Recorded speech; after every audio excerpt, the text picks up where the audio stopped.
Chapter 8. Sing a song to skin a bear. Most of the bear's fur is in one piece. The fur is thick and glitters with spray from the waterfall.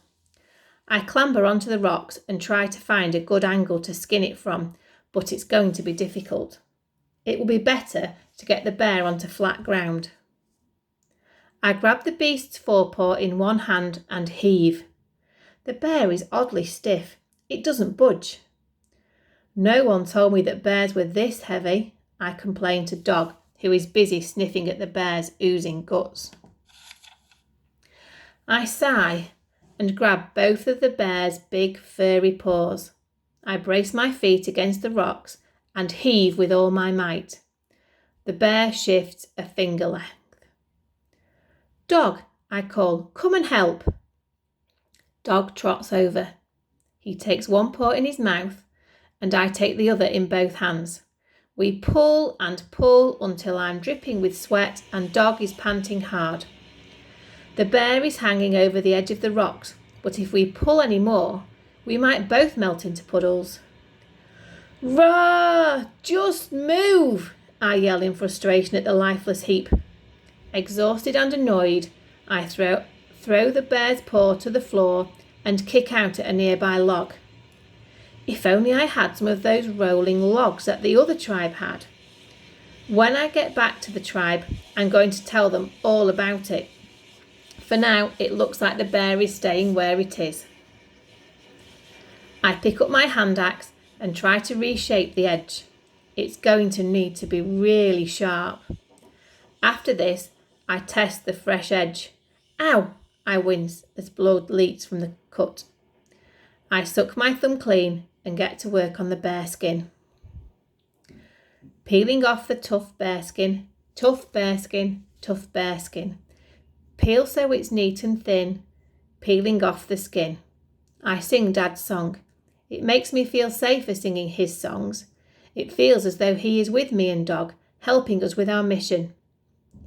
Some of the elders could get this skin off in one piece from neck to tail, but this hide is heavy and much thicker than I thought it would be.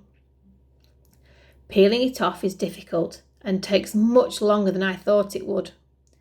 Without a plan or any kind of experience, all I can manage is a rough sort of square shape.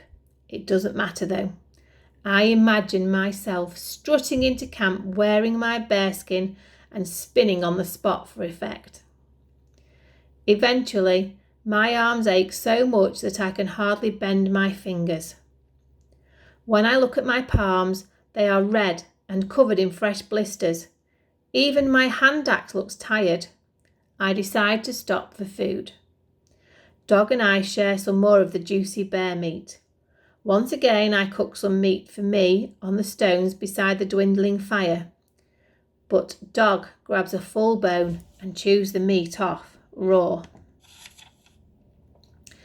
You would like it better cooked, I tell him, but he growls and drags his dinner into the forest so that I don't take it from him. When I'm done eating, I finish peeling and put the misshapen bearskin on the ground, fur side down. I grab my axe and begin chipping away at the tool. After several forceful hits, a chip, no longer than my little finger, flicks onto the ground. Picking it up carefully, I begin to scrape. I scrape and scrape until all of the sticky bear goo is gone. Scraping off the meaty goo, meaty goo, meaty goo. Scrape it so it's dry and smooth, scraping off the goo. I scrape off the fatty bits and the muscly bits. I scrape and scrape and scrape until there's just the skin left. Well, mostly skin left. My arms are covered in slime and my fingernails are all gunked up. I lick my fingers clean, then dip my arms into the cool river. The water soothes my aching hands. It takes a long time to separate the bear's head from the rest of the body. Dog did his best to help, but I still had to reshape my axe 3 times. The skull makes a handy bowl to mix up the brains in. I add water and churn the brains around and around with a stick until they've turned to mush. Then I pull out handfuls of brain gloop and rub it all over the bearskin.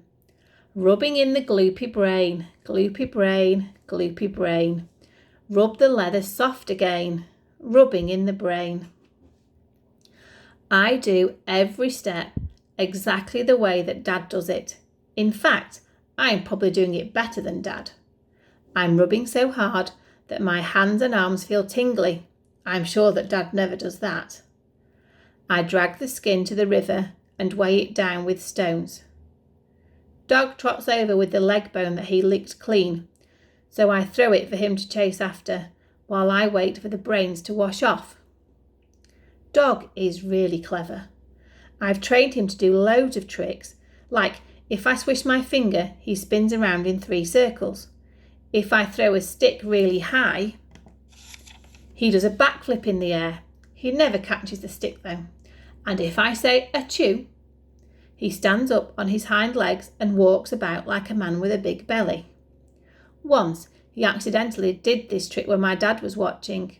Vulture shouted achoo from close by, and Dog, who's a good dog, rose straight up onto his back feet. I had to grab his paws quickly and pretend that we were dancing together so that Dad didn't notice, which he didn't, probably. At last, the brains have washed off the bearskin and are floating away down the river. I pick up the skin and squeeze out as much water as I can on the river bank.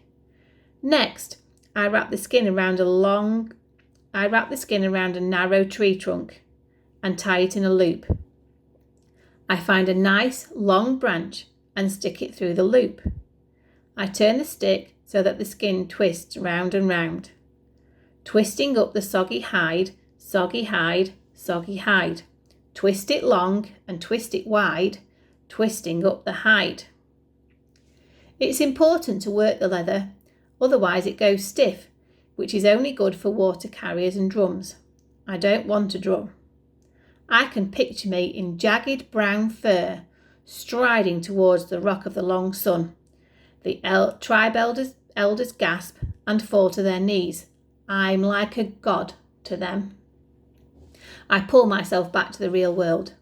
There's one more thing to do before the bearskin is ready. I let the logs on the fire burn red hot, redder than the sun was on the day the bad omen came. Then I throw green branches on the fire. They smoke like angry spirits. Dog whines and runs from the billowing cloud, his bare leg bone between his teeth. The smoke stings my eyes and fills my nose, but I don't care. I stick 4 strong branches in the ground around the fire and stretch the skin between them, fur side up.